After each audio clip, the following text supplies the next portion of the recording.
प्रिय विद्यार्थियों, एक बार फिर आपका स्वागत है हमारे YouTube चैनल एजुकेशन प्लेनेट पर। आपसे निवेदन कि आप हमारा वीडियो देखने से पहले चैनल को सब्सक्राइब कीजिए। सब्सक्राइब करने से आपको जैसे ही कोई नया वीडियो बनेगा वो तुरंत आपको इसकी जानकारी आपके पास मैसेज के रूप में आएगी।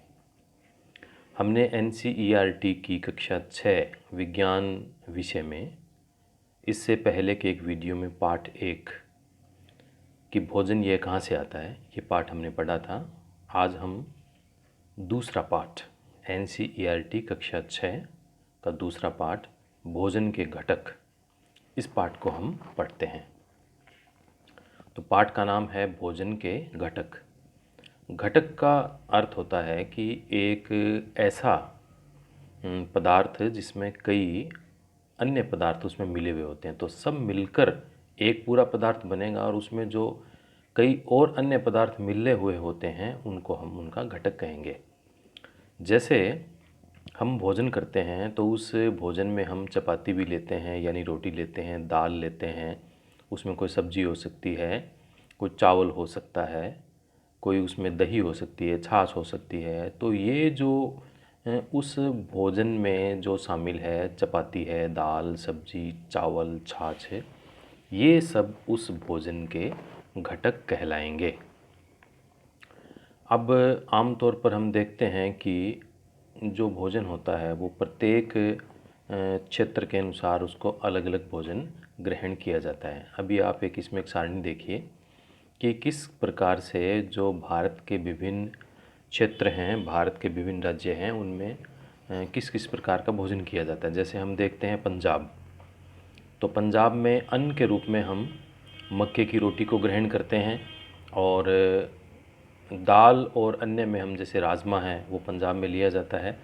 सब्जियों में सरसों का साग है, और जो अन्य व्यंजन है उसमें दही है, घी का उपयोग किया जाता है। इस प्रकार से एक दूसरा राज्य आंध्र प्रदेश, तो आंध्र प्रदेश में जो अन्न के रूप में चावल का उपयोग किया जाता है, और दाल और अन्य सब्जी के रूप में वहाँ पे अरहर की दाल और रसम उसका उपयोग किया जाता है। और सब्जियों में कुंदरू एक प्रकार की एक सब्जी होती है जो अपने यहाँ पर राजस्थान में जो परवल की सब्जी होती है, परवल के समान ही होती है। परवल नहीं होता लेकिन परवल के जैसा ही होता है। ये जो कुंदरू का उसकी एक लता या बेल होती है और उसके छोटे छोटे उसके फल लगते हैं। जब फल पक जाते हैं तो वो लाल रंग के हो जाते हैं और प्रारंभ में उसका रंग हरा होता है। इसके अलावा अन्य व्यंजनों में मट्ठा, घी या अचार का उपयोग किया जाता है। उसी प्रकार से यदि हम राजस्थान का देखते हैं तो राजस्थान में हमारा अन्न के व्यंजन के रूप में हम बाजरा या गेहूं की रोटी का उपयोग करेंगे। कोई दाल इत्यादि में हम मूंग या चने की दाल का उपयोग करेंगे। सब्जियों में जो सामान्य अपने मौसमी सब्जियां मिलती है उसका प्रयोग करेंगे, नहीं तो अपने राजस्थान की सांगरी या कैर, इस प्रकार की सब्जियों का उपयोग किया जाता है। और जो अन्य व्यंजनों में मट्ठा है, छाछ है, घी है, उसका उपयोग हम करते हैं। तो ये जो हमारे सामने एक सारणी आई थी, तो उसमें हम इन सभी व्यंजनों को हम उपयोग करते हैं, लेकिन कई बार इस प्रकार की स्थिति हो जाती है कि हम सारा का सारा व्यंजन हम उसमें उपयोग नहीं कर पाते। मान लीजिए हम कभी यात्रा कर रहे हैं, तो फिर हम यात्रा में फिर भोजन की वैरायटी कि हमारे पास जो विकल्प है वो समाप्त हो जाते हैं, और जो हमें रास्ते में उपलब्ध होता है उसका ही हम उपयोग करते हैं। और कई बार ऐसा होता है कुछ ऐसे लोग भी रहते हैं कि उनके लिए संभव नहीं हो पाता कि वो इस तरह के विविध प्रकार के जो व्यंजन हैं उनका वो उपयोग कर सके। तो आहार के विभिन्न जो खाद्य पदार्थ हैं उसमें उनके वितरण का कोई न कोई आधार होना चाहिए। और क्या हमारे शरीर को विशेष प्रयोजन के लिए विभिन्न प्रकार के भोजन की आवश्यकता होती है क्या? तो अगला इसका बिंदु है विभिन्न प्रकार के खाद्य पदार्थों में क्या होता है। हम जानते हैं कि प्रत्येक व्यंजन एक या एक से अधिक प्रकार की कच्ची सामग्री से मिलकर बनता है। इससे पूर्व के अध्याय में हमने उसको बिल्कुल अच्छी प्रकार से इसको पढ़ा था। किस प्रकार से हम सब्जी बनाते हैं तो उसमें सब्जी होगी, पानी होगा, मिर्च मसाले इत्यादि वो होंगे। रोटी बनाएंगे तो उसमें आटा है, पानी है। तो कोई भी व्यंजन बनाएंगे तो वो एक या एक से अधिक जो कच्ची सामग्री है उनसे वो मिलकर वो बनेगा। और ये जो सामग्री है वो हमें पादपों से प्राप्त होती है या हमें जंतुओं से मिलती है। तो ये जो कच्ची सामग्री के जो संगठक क्या होंगे और इस कच्ची सामग्री में हमारे शरीर के लिए कुछ आवश्यक घटक होते हैं, इन घटकों को हम पोषक कहते हैं। तो पोषक शब्द का जो एक शाब्दिक अर्थ यदि हम देखते हैं तो पोषक का अर्थ होगा कि ऐसे पदार्थ जिनमें जो हमारे शरीर के लिए वृद्धि करें, जो हमारे शरीर के लिए विकास करें, यानी कि पॉजिटिव रूप से हमारे शरीर में वो वृद्धि करे, तो उसको हम पोषक कहेंगे। हमारे भोजन के जो मुख्य पोषक जो तत्व हैं उनमें हम शामिल करेंगे कार्बोहाइड्रेट नंबर 1 पर, उसके बाद में प्रोटीन, वसा, विटामिन तथा खनिज लवण। इसके अतिरिक्त हमारे भोजन में रुक्षांश तथा जल भी शामिल है। अब आपके लिए बिल्कुल एक नया शब्द है रुक्षांश। तो रुक्षांश क्या होता है? रुक्षांश यह एक प्रकार का वनस्पतिक पदार्थ है, यानी रुक्षांश का मतलब है रेशे वाले पदार्थ। अब रेशा किस किस में होता है? केला है, सेब है, मूली, गाजर, आलू, इस प्रकार जो ऐसी जो जड़ वाली सब्जी है, अनाज है, अनाज का साबुत अनाज उसका चोकर है। जब हम आटे को छान लेते हैं तो एक जो ऊपर से छिलके से उसके बचते हैं उसको चोकर कहा जाता है। तो ये सब रेशे वाले जो पदार्थ है वो रुक्षांश कहलाते हैं। हमारे भोजन का यह एक आवश्यक अंग है।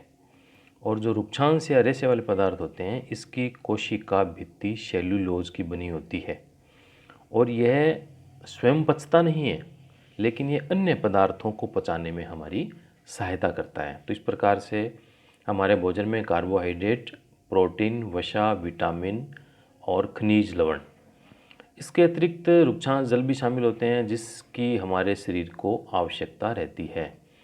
तो क्या ये जो सभी खाद्य पदार्थ हैं ये इनमें सभी में पोषक उपलब्ध होते हैं?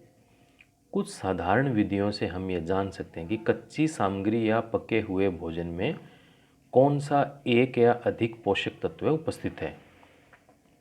कार्बोहाइड्रेट, प्रोटीन तथा वसा के परीक्षण अन्य पोषकों के परीक्षणों की अपेक्षा सरल है। तो हम किस प्रकार से इन पदार्थों का, ये जो पोषक पदार्थ हैं कार्बोहाइड्रेट, प्रोटीन, वसा इत्यादि, इनका हम परीक्षण कैसे कर सकते हैं?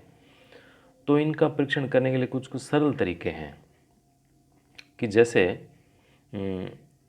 हम इनको परीक्षण करने के लिए iodine, copper sulphate, caustic soda का विलयन, इसकी हमें आवश्यकता पड़ेगी। और इसके लिए कुछ परखनली एक टेस्ट ट्यूब के रूप में होती है, कांच की एक नली होती है, और एक ड्रॉपर जिससे हम बूंद बूंद के रूप में कुछ उसमें से द्रव डाल सकें। तो परखनली और ये कुछ पदार्थ और एक ड्रॉपर की आवश्यकता होती है। इन परीक्षणों को पके हुए भोजन और कच्ची सामग्री पर इसको करना होता है और हम ये परीक्षण करने के बाद में हम देख सकते हैं कि उसमें इनमें से कौन सा पदार्थ उपस्थित है। अब मान लीजिए यदि हमें कार्बोहाइड्रेट की उपस्थिति की जांच करनी है, तो कार्बोहाइड्रेट कई प्रकार के होते हैं। हमारे भोजन में पाए जाने वाले जो मुख्य कार्बोहाइड्रेट है मंड तथा शर्करा के रूप में होते हैं, मांड और शर्करा। तो कार्बोहाइड्रेट मुख्य रूप से जो मीठी वस्तुएं होती है जिसको खाने में आपको मिठास मिलता है, वो जो पदार्थ होते हैं वो सब कार्बोहाइड्रेट के रूप में हमारे सामने आते हैं। स्वाद में मीठा होता है ये और शरीर में शक्ति उत्पन्न करता है। अब हमें कार्बोहाइड्रेट का परीक्षण करना है तो इसके लिए हम आयोडीन का तनु विलयन बनाएंगे। आयोडीन के विलयन में हम उसमें जल मिलाएंगे तो विलयन व तनु बन जाएगा। और आयोडीन का तनु विलयन बनने के बाद में परखनली में कुछ बूंदें हम टिंचर आयोडीन की मिला देंगे। और कॉपर सल्फेट विलयन 100 मिलीलीटर जल में 2 ग्राम कॉपर सल्फेट घोलने से कॉपर सल्फेट का विलयन बन जाता है। और एक तीसरा विलयन यदि बनाते हैं हम 100 मिलीलीटर जल में 10 ग्राम कास्टिक सोडा घोलने से हमें कास्टिक सोडे का विलयन मिल जाता है। अब हम परीक्षण करने के लिए कि यदि किसी खाद्य पदार्थ में मंड है, जिसको मांड भी हम अपने साधारण बोलचाल में कहते हैं, तो हम उसका आसानी से परीक्षण कर सकते हैं। यदि हमें मंड का परीक्षण करना है तो इसके लिए हमें कच्ची सामग्री की आवश्यकता होगी। थोड़ी सी कच्ची सामग्री लेंगे और उसमें तनु आयोडीन विलयन की हम 2 या 3 बूंदें डालेंगे। चित्र 2.1 के अनुसार आपके सामने ये दिखाया जा रहा है कि हमने कच्ची सामग्री ली और उस सामग्री में हमने 2 या 3 बूंद हमने आयोडीन की डाली। ये आयोडीन की 2-3 बूंद डालने के बाद में यदि खाद्य पदार्थ के रंग में कुछ परिवर्तन होता है, यदि ये नीला या काला हो जाता है, तो हम इस बात को जानेंगे कि उस पदार्थ में मंड की उपस्थिति है। यानी यदि बूंद डालने के बाद में पदार्थ का रंग नीला या काला हो जाता है तो वह उसमें मंड की उपस्थिति को दर्शाता है। इसी प्रकार से हम प्रोटीन का यदि हमें परीक्षण करना है कि किसी खाद्य पदार्थ में प्रोटीन है या नहीं है, तो प्रोटीन के परीक्षण के लिए किसी खाद्य पदार्थ की थोड़ी सी मात्रा लेंगे और उसमें यदि जिसका परीक्षण करना है, यदि वह ठोस है तो पहले उसका हम पेस्ट बना लेंगे।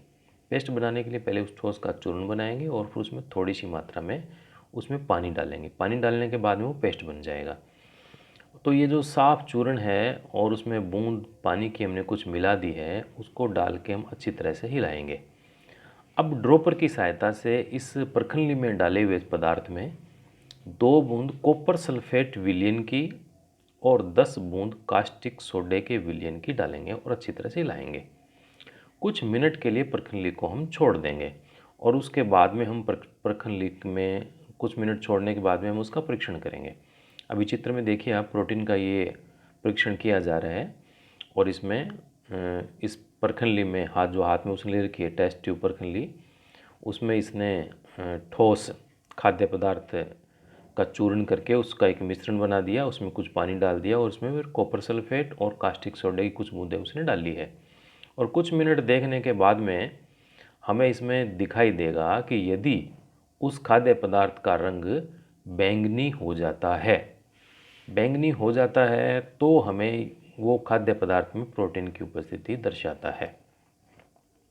अब इसी प्रकार से हम वसा का भी परीक्षण कर सकते हैं। वसा यानी चिकनाई, तेल, घी, इस प्रकार के जो पदार्थ हैं उन सब में वसा अपने को मिलती है। किसी भी खाद्य पदार्थ में यदि वसा का परीक्षण करना है तो एक सामान्य सा उसका प्रयोग है। किसी भी कागज़ के टुकड़े में उस पदार्थ को हम लपेटेंगे और उसको हम कूटेंगे, यानी उसको थोड़ा सा दबाएंगे और ठीक प्रकार से कूटने पीटने के बाद में हमारे सामने यदि ऐसा लगता है कि उस कागज़ के अंदर तेल के धब्बे हैं और कागज़ को किसी प्रकाश के सामने यदि हम ले जाते हैं तो इस धब्बे से होकर आने वाला धुंधला प्रकाश हमें दिखाई देता है। यानी कि उसमें जो वसा है, वो चिकनाई है, वो उस कागज़ में लग गई क्या, ये उस कागज़ से पता लग जाता है। यदि किसी पदार्थ को इस प्रकार से कागज़ में लपेट कर यदि हम कूटेंगे पीटेंगे, लेकिन ध्यान इसमें यह रखना है कागज़ फटना नहीं चाहिए। अगर ऐसा करने से कागज़ चिकना हो जाता है तो उस पदार्थ में हमें वसा की उपस्थिति का पता लग जाएगा। अब कुछ खाद्य पदार्थ है जिसमें मंड, प्रोटीन और वसा, उनकी उपस्थिति है या नहीं है, किसमें क्या है, एक प्रकार की सारणी हमारे सामने आई है। सबसे पहले कच्चा आलू है, तो कच्चे आलू में मंड की उपस्थिति होती है। और इसके बाद में है दूध, तो हम देखते हैं तो दूध में प्रोटीन की उपस्थिति पाई जाती है। और उसके बाद में हम देखेंगे तीसरा है मूंगफली, तो मूंगफली में भी प्रोटीन की उपस्थिति उसमें पाई जाती है। तो जो प्रोटीन वाला जो कॉलम है उसमें हम राइट कर देते हैं। उसके बाद में बिना पका हुआ चावल, तो चावल में मंड की उपस्थिति होती है। और इसके बाद में आगे यदि हम देखेंगे तो पका हुआ चावल। अब पके हुए चावल में भी हम देखते हैं कि मंड की उपस्थिति होती है। सूखा नारियल है तो सूखे नारियल में आपको वसा मिलेगी। इसके बाद में आता है ये बिना पकी अरहर की दाल और पकी हुई दाल। इन दोनों में ही हमें प्रोटीन की मात्रा अच्छी प्रकार से मिलती है। दालें प्रोटीन का एक बहुत ही अच्छा स्रोत होती है। इसके बाद में कोई भी सब्जी का टुकड़ा है, किसी भी फल का टुकड़ा है, तो सब्जी के टुकड़े में और फल के टुकड़े में हमें इसमें हमें सब्जी के टुकड़े में हमें प्रोटीन की मात्रा मिलेगी। फल का टुकड़ा है उसमें भी प्रोटीन की मात्रा मिलेगी। कुछ फलों में वसा की भी मात्रा पाई जाती है। इसके बाद में जो उबला हुआ अंडा है उसका सफ़ेद भाग है, तो जो उबला हुआ अंडा है उसका जो सफ़ेद भाग है उसके अंदर प्रोटीन की बहुत बड़ी मात्रा पाई जाती है। तो ये एक प्रकार से एक सारणी थी जिसके अंदर किस किस प्रकार से पदार्थों की मात्रा, उसमें प्रोटीन और मंड और वसा ये उसमें पाया जाता है। ये हमने अभी एक सारणी के रूप में उसमें ध्यान किया। अब हमने कागज़ के माध्यम से वसा का परीक्षण कर लिया और कागज़ के द्वारा हम देख सकते हैं कि तेल का या कोई उस पर धब्बा यदि लग गया चिकनाई का तो उस पदार्थ में वसा है। तो ये इस प्रकार के जो परीक्षण है जिसमें हमने वसा का परीक्षण किया, प्रोटीन का परीक्षण किया या मंड का परीक्षण किया, ये सब जो पदार्थ हैं, ये जो परीक्षण है, ये एक खाद्य पदार्थ में एक से अधिक पोषक तत्व भी उपस्थित हो सकते हैं। ऐसे बहुत से पदार्थ होते हैं जिसमें एक से ज़्यादा पोषक तत्व पाए जाते हैं। जो 3 पोषक हैं, कार्बोहाइड्रेट, प्रोटीन और वसा, इनके खाद्य पदार्थों का हमने परीक्षण किया था। विटामिन तथा खनिज लवण जैसे अन्य पोषक भी हमारे विभिन्न खाद्य पदार्थों में उपस्थित रहते हैं और इन सब की भी हमें आवश्यकता होती है। तो विटामिन भोजन का एक अवयव है और सभी जीवों में अल्प मात्रा में इसकी आवश्यकता होती है। फल व सब्जी ये विटामिन के एक प्रमुख स्रोत होते हैं। Vitamin A, B, C, D इस प्रकार से विटामिन हमें प्राप्त होते हैं। और जो खनिज लवण है, खनिज लवण के रूप में जो पदार्थ हमारे सामने आते हैं, तो जो कार्बोहाइड्रेट और वसा, इसके अलावा आयरन है, ऐसे ही कॉपर है। तो आयरन, कॉपर, कैल्शियम ये जो इस प्रकार के पदार्थ हैं वो खनिज के साथ में या खनिज पदार्थ के रूप में हमारे सामने आते हैं। तो ये खनिज पदार्थ आहार के साथ में शरीर को मिलते रहते हैं। तो calcium, magnesium, phosphorus, potassium, sodium, iron, copper इत्यादि ये हमारे लिए एक आवश्यक खनिज पदार्थ होते हैं। अब विभिन्न पोषक हमारे शरीर के लिए करते क्या हैं, इनका काम क्या है। जैसे कार्बोहाइड्रेट मुख्य रूप से हमारे शरीर को ऊर्जा प्रदान करने का काम करता है। कार्बोहाइड्रेट, वसा से भी हमें ऊर्जा मिलती है। वास्तविकता यह है कि कार्बोहाइड्रेट की तुलना में वसा की समान मात्रा से हमें अधिक ऊर्जा प्राप्त होती है। वसा और कार्बोहाइड्रेट युक्त भोजन को ऊर्जा देने वाला भोजन भी कहते हैं। यानी कि ऐसा पदार्थ जिसमें मीठा भी है और जिसमें घी या तेल भी है, तो इस प्रकार से जो पदार्थ बनते हैं वो हमें ऊर्जा देने वाले पदार्थ कहलाएंगे। अभी आप देखिए कार्बोहाइड्रेट के स्रोत चित्र में हम देख रहे हैं कि किस प्रकार से बाजरा, चावल, गेहूँ, शकरकंदी, आलू, गन्ना, पपीता, तरबूज, आम, मक्का इत्यादि ये कार्बोहाइड्रेट के कुछ स्रोत हमारे सामने आए हैं। गन्ना भी इसमें शामिल है। इसके बाद में वसा के और वसा के दो स्रोत इस चित्र में ऊपर हमारे सामने दिखाए गए हैं। पहले वसा के स्रोत वो हैं जो हमें पादप से मिलते हैं। तो इसमें मूंगफली है, गिरी है, तिल है और विभिन्न प्रकार के तेल हैं, सरसों का तेल, नारियल का, सोयाबीन का। तो ये जो वसा है वो हमें पादपों से मिलती है। और जो वसा जंतुओं से प्राप्त होती है उसमें मांस हो सकता है, मछली है, अंडे हैं, क्रीम है, दूध है, मक्खन है, घी है। ये हमें जंतुओं से मिलने वाली वसा है। इसके बाद में प्रोटीन के स्रोत। प्रोटीन के भी दो प्रकार के स्रोत हैं, पादपों से मिलने वाला प्रोटीन और जंतुओं से मिलने वाला प्रोटीन। जो प्रोटीन हमें पादपों से मिलता है उसमें मटर, सोयाबीन, राजमा, दाल है, कोई तुअर की दाल है, मूंग, चना, जो विभिन्न प्रकार की दालें हैं सारी की सारी एक हाई प्रोटीन का स्रोत होती है। इस प्रकार से जंतुओं के जो स्रोत हैं जिनसे प्रोटीन मिलता है, दूध है, अंडे हैं, पनीर है, मछली है, मांस है, इनसे हमें प्रोटीन की प्राप्ति होती है। तो जो प्रोटीन की हमारे शरीर को आवश्यकता होती है वो शरीर की वृद्धि तथा स्वस्थ रहने के लिए होती है। प्रोटीन युक्त भोजन को प्राय शरीर वर्धक भोजन कहते हैं। इसलिए जब शरीर की वृद्धि होती है तो उस समय प्रोटीन युक्त भोजन, बच्चों को प्रोटीन युक्त भोजन की अच्छी आवश्यकता होती है। विटामिन रोगों से हमारे शरीर की रक्षा करते हैं। विटामिन हमारी आँख, हड्डियाँ, दांत और मसूड़ों को स्वस्थ रखने में सहायता करते हैं। विटामिन कई प्रकार के होते हैं जिन्हें अलग अलग नाम से जाना जाता है। इनमें से कुछ को vitamin A, vitamin B, vitamin C, vitamin D, vitamin E तथा विटामिन के नाम से जाना जाता है। विटामिनों के एक समूह को विटामिन बी कॉम्प्लेक्स कहते हैं।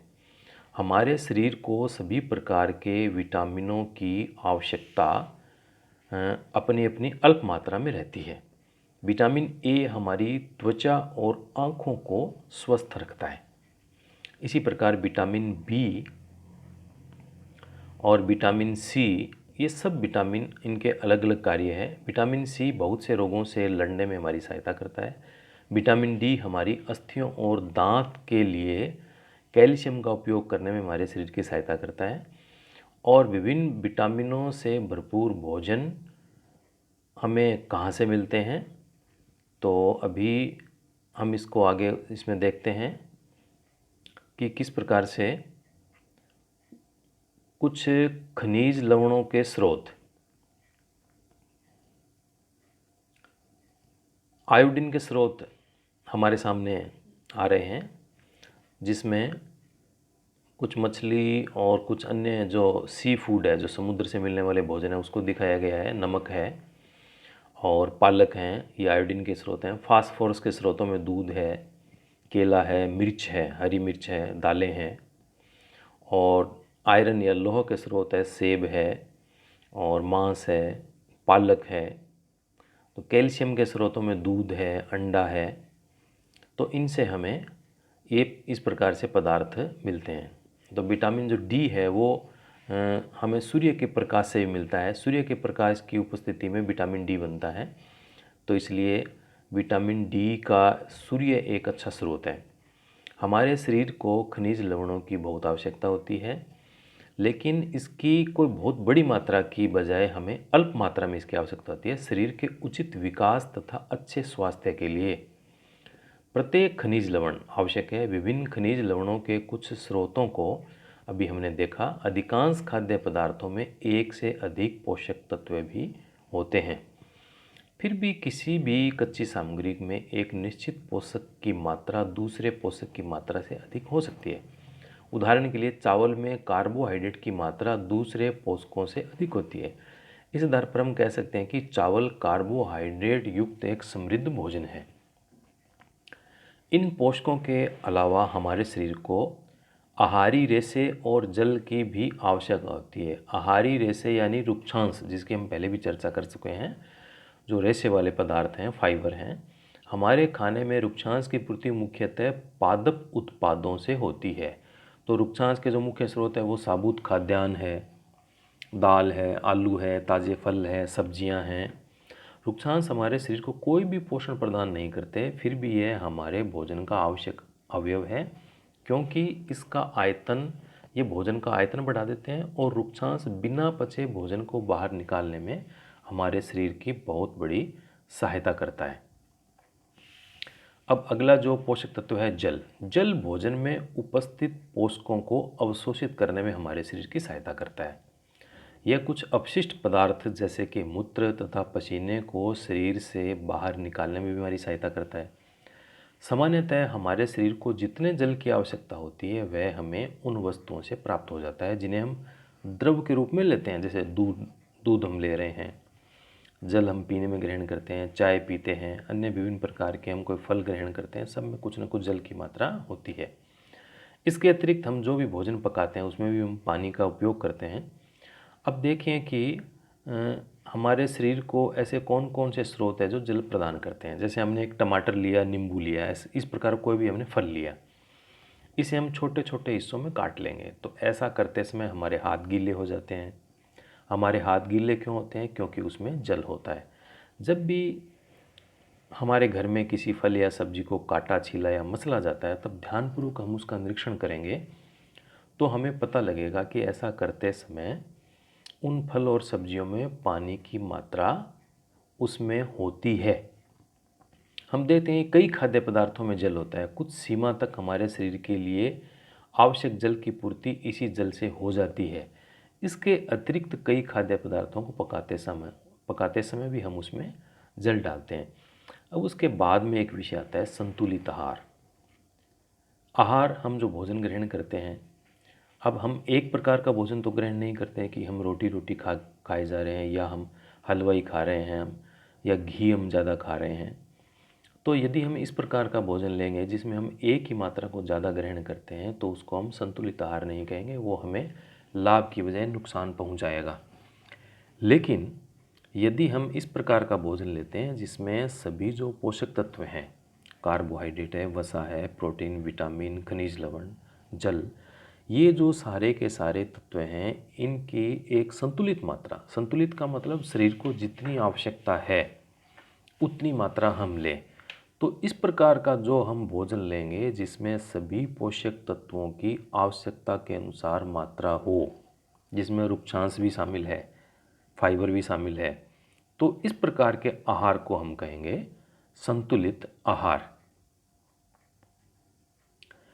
अब दूसरा प्रश्न उठता है कि क्या प्रत्येक आयु वर्ग के लोगों को एक ही प्रकार के आहार की आवश्यकता होती है? क्या एक छोटा बालक है उसको आहार की आवश्यकता, और एक वृद्ध व्यक्ति है उसके आहार की आवश्यकता, और एक जवान व्यक्ति उसके आहार की आवश्यकता, सबकी आहार की आवश्यकता उसके शारीरिक कार्य पर निर्भर करती है। इसलिए उन सबको अलग अलग संतुलित आहार की आवश्यकता रहेगी। एक सप्ताह की अवधि में आप जो भी खाते हैं उसका यदि आप एक चार्ट बनाओगे और उसका आप जांच करोगे तो आपको पता लगेगा कि उसमें जो सभी पोषक तत्व उपस्थित है या नहीं है। दाल, मूंगफली, सोयाबीन, अंकुरित बीज जैसे मूंग है, चना है, किण्वित भोजन जैसे हम दक्षिण भारतीय भोजन जैसे बनाते हैं इडली, और एक मिठाई बनाते हैं हम जलेबी, उसमें भी किण्वित भोजन का उपयोग होता है। आटे का मिश्रण है, मिसी रोटी है और दाल से बना हुआ कुछ सामग्री है, केला, पालक, सत्तू, गुड़ और अन्य उपलब्ध सब्जियां। इसी प्रकार के अन्य भोजन कई पोषक तत्व हमें उपलब्ध कराते हैं। इसलिए कोई व्यक्ति अल्प व्यय से में भी संतुलित आहार को प्राप्त कर सकता है। उचित प्रकार का भोजन करना ही पर्याप्त नहीं है, उसे उचित तरीके से पकाना भी चाहिए। यदि हमने भोजन को बहुत ज़्यादा पका लिया तो उसके पोषक तत्व भी नष्ट हो जाते हैं। तो जिस प्रकार से मनुष्य को संतुलित भोजन की आवश्यकता होती है उसी प्रकार से जानवरों को भी संतुलित भोजन की आवश्यकता होती है। भोजन को हम ठीक प्रकार से पकाना चाहिए। यदि हम बहुत ज़्यादा पका लेंगे तो उसके पोषक तत्व नष्ट हो सकते हैं। इसलिए इस प्रकार से भोजन को पकाना चाहिए कि उसके पोषक तत्व नष्ट नहीं हो। छिलका उतारकर यदि हम सब्जियों और फलों को धोते हैं तो संभव है कि उनके कुछ विटामिन नष्ट हो जाएं। सब्जियों और फलों की त्वचा में कई महत्वपूर्ण विटामिन और खनिज लवण होते हैं। चावल और दाल को यदि हम बार बार धोते हैं तो उसमें उपस्थित विटामिन और कुछ खनिज लवण भी उसमें से अलग हो जाते हैं। इसलिए भोजन को बनाते समय भी हमें ध्यान रखना पड़ता है ताकि उसके पोषक तत्व नष्ट नहीं हो। हम सभी जानते हैं कि पकाने से भोजन का स्वाद भी बढ़ जाता है और उसको पचाने में आसानी भी होती है। इसके साथ साथ पकाने में कुछ पोषक तत्वों की हानि भी हो सकती है। यदि भोजन पकाने में अत्यधिक जल का उपयोग किया जाता है और बाद में उसको फेंक दिया जाता है तो कई लाभदायक प्रोटीन और खनिज लवण उस जल के साथ में बाहर चले जाते हैं। पकाने में विटामिन सी आसानी से गर्मी में नष्ट हो जाता है, तो ये उचित होगा कि हम अपने आहार में फल और कच्ची सब्जियों को भी सम्मिलित करें। हर समय वसायुक्त खाना ही सर्वोत्तम भोजन है, यदि हमारा ये मन में प्रश्न हो तो एक कटोरी कार्बोहाइड्रेट युक्त भोजन की अपेक्षा एक कटोरी वसायुक्त भोजन अधिक ऊर्जा देगा। क्या ऐसा नहीं होता? ये हमारे मन में प्रश्न हो सकता है। अतः उसने तली हुई चीज़ें, समोसा, पूरी, मलाई, रबड़ी, पेड़ा आदि प्रचुर वसायुक्त भोजन ही खाया और उसके अलावा कुछ नहीं खाया, तो हम सोचते हैं कि ठीक था। निसंदेह ये ठीक नहीं होता, क्योंकि इतना वसा युक्त भोजन खाना हमारे लिए ठीक नहीं है। हमारे सामने एक चित्र में दिखाई दे रहा है किस प्रकार से अत्यधिक वसा युक्त भोजन करने से पेट की पूरी संरचना ही खराब हो गई और पेट फूल गया है। तो हमारा पेट इस प्रकार से फूले नहीं, हम पेटू नहीं बने, हमारा शरीर इतना स्थूल नहीं बने, इसके लिए जो कार्बोहाइड्रेट और वसा युक्त भोजन है उसका ठीक प्रकार की मात्रा में ही अपने ग्रहण करना चाहिए। हमारे भोजन में यदि वसा की मात्रा ज़्यादा होगी तो हम मोटापे के शिकार हो सकते हैं। इसके बाद का बिंदु आता है अभावजन्य रोग। एक व्यक्ति को खाने के लिए पर्याप्त भोजन मिल रहा है, लेकिन कभी कभी उसके भोजन में किसी विशेष पोषक तत्व की कमी हो जाती है। यदि यह कमी लंबी अवधि तक रहती है तो वह व्यक्ति उसके अभाव में रोग ग्रसित हो सकता है। एक या अधिक पोषक तत्वों का अभाव हमारे शरीर में रोग अथवा विकृतियां उत्पन्न कर सकता है। वे रोग जो लंबी अवधि तक पोषकों के अभाव के कारण होते हैं उन्हें अभावजन्य रोग कहते हैं। यदि कोई व्यक्ति अपने भोजन में पर्याप्त प्रोटीन नहीं ले रहा है तो उसे कुछ रोग हो सकते हैं, जैसे उसकी लंबाई बढ़ना उसकी रुक सकती है, उसके चेहरे पे सूजन आ सकती है, बाल का रंग उड़ सकता है, बाल सफ़ेद हो सकते हैं, त्वचा की विभिन्न प्रकार की बीमारियां उसको हो सकती है, पेचिस उसको हो सकता है। यदि प्रोटीन तथा कार्बोहाइड्रेट दोनों ही किसी व्यक्ति के आहार से एक लंबे समय तक अनुपस्थित हो जाए तो उसकी पूरी की पूरी वृद्धि ही रुक जाएगी। ऐसा व्यक्ति दुबला पतला हो जाएगा और यह इतना दुबला हो जाए कि हो सकता है वो चलने में भी समर्थ नहीं हो। विभिन्न विटामिन और खनिज लवणों के अभाव से विभिन्न रोग अथवा विकृतियां हो सकती है। इनमें से कौन से विटामिन की कमी के कारण से कौन से रोग हो सकते हैं ये हम एक आगे सारणी में देखेंगे। सभी अभावजन्य रोगों की रोकथाम का एक ही उपाय है संतुलित आहार लेना। संतुलित आहार लेने से हम अभावजन्य रोगों की रोकथाम कर सकते हैं।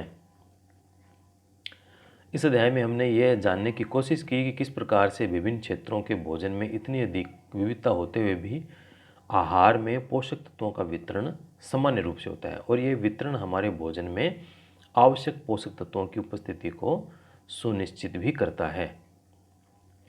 इसके बाद में हम एक सारणी देखते हैं। विटामिन और खनिज लवणों के अभाव के कारण होने वाले कुछ रोग या विकार। Number 1, vitamin A. Vitamin A की कमी से जो रोग होगा वो दृष्टिहीनता का रोग होगा। इसके लक्षण होंगे कमज़ोर दृष्टि, अंधेरे में यानी रात्रि में कम दिखाई देना, कभी कभी पूरी तरह से दिखाई देना भी बंद हो सकता है। विटामिन B1 की कमी से बेरी बेरी नामक रोग हो सकता है। दुर्बल, और इसके लक्षण है दुर्बल पेशियां, काम करने की ऊर्जा में कमी।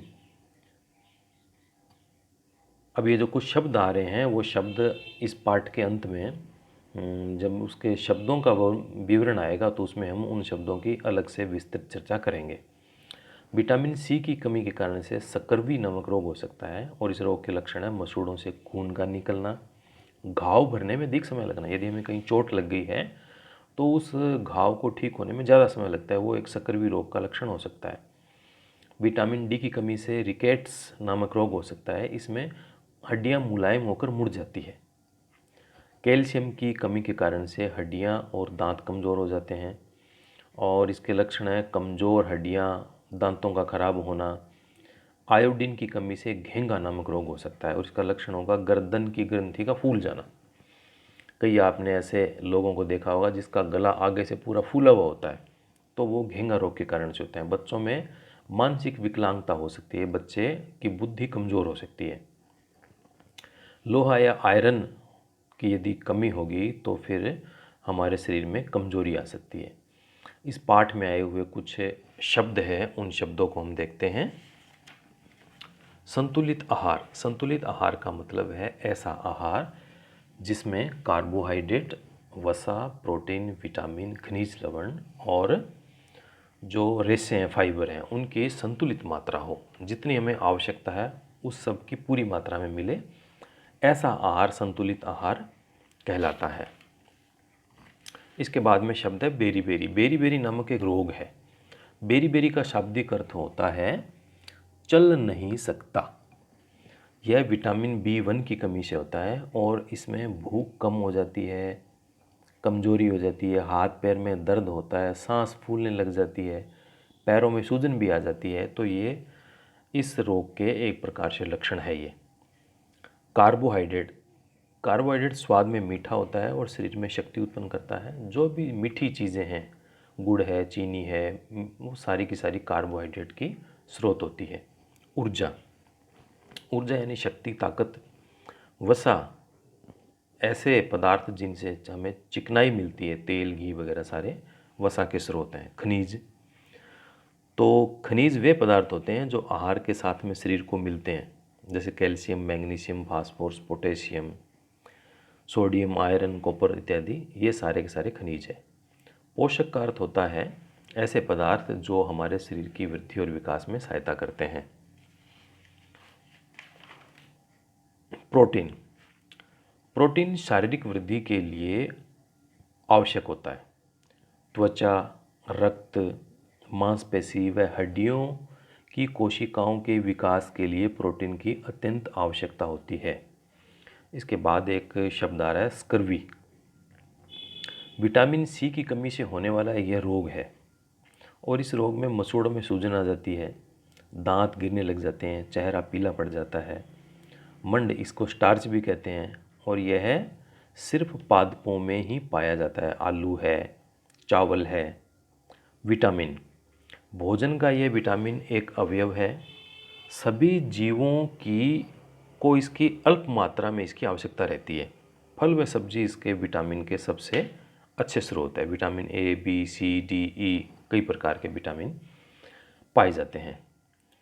तो ये जो हमने अभी पाठ पढ़ा था, हमारा ये भोजन के घटक, तो हमारे शरीर में जो हम भोजन करते हैं उस भोजन के जो मुख्य पोषक तत्व है, अभी हम पाठ का सारांश है उस पर एक बार ध्यान दे रहे हैं।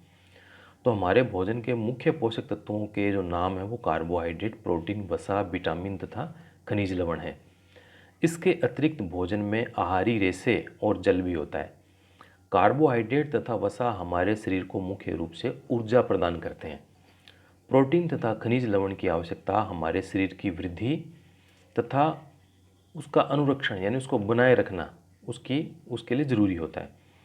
विटामिन हमारे शरीर को रोगों से रक्षा करने में सहायता करते हैं। संतुलित आहार में हमारे शरीर के लिए आवश्यक सभी पोषक तत्वों तथा पर्याप्त रूक्षांश यानी रेशे और उचित मात्रा में हमारे शरीर में उपस्थित रहते हैं। हमारे आहार में लंबी अवधि तक एक अथवा अधिक पोषक तत्वों की न्यूनता से विशिष्ट रोग उत्पन्न हो सकते हैं।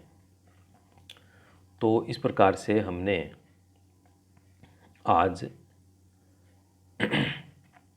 इस पाठ का हमने अध्ययन किया है। कक्षा 6ठी की जो कि NCERT के पाठ्यक्रम के अनुसार की जो पुस्तक है, इस पुस्तक के पाठ 2 भोजन का घटक, इस पाठ को हमने पढ़ा है। ठीक प्रकार से आपने इस पाठ को समझा होगा ऐसी मैं अपेक्षा करता हूँ। फिर भी यदि आपको किसी प्रकार की कोई परेशानी है तो आप इस वीडियो के कमेंट बॉक्स में आप अपनी परेशानी, अपनी समस्या, अपने प्रश्न लिख सकते हैं। आपके इन प्रश्नों का निश्चित रूप से पूरा समाधान किया जाएगा। और एक बार फिर से आपसे आग्रह कर रहा हूँ कि इस चैनल एजुकेशन प्लेनेट को आप सब्सक्राइब कीजिए, ताकि इस प्रकार से आने वाले प्रत्येक वीडियो तुरंत आपके सामने उपस्थित हो सकें। तो आप ठीक प्रकार से पढ़ेंगे, इसी अपेक्षा के साथ में इस पाठ को आज समाप्त करते हैं।